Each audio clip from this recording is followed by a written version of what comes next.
আসসালামু আলাইকুম এভরিওয়ান, কেমন আছেন? আশা করি সবাই ভালো আছেন। আজকে আমি কাতলা মাছ ঝোল করব। লবণ,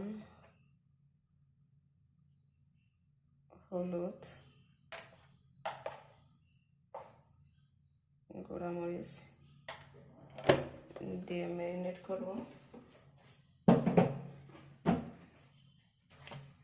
একটু তেল দেব,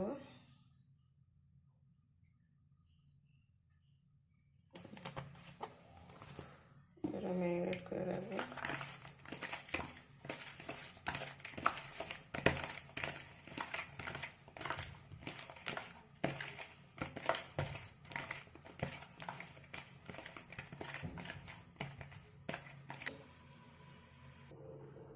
এই যে এক চুলায় ভাত দিছি, ভাতটা হলে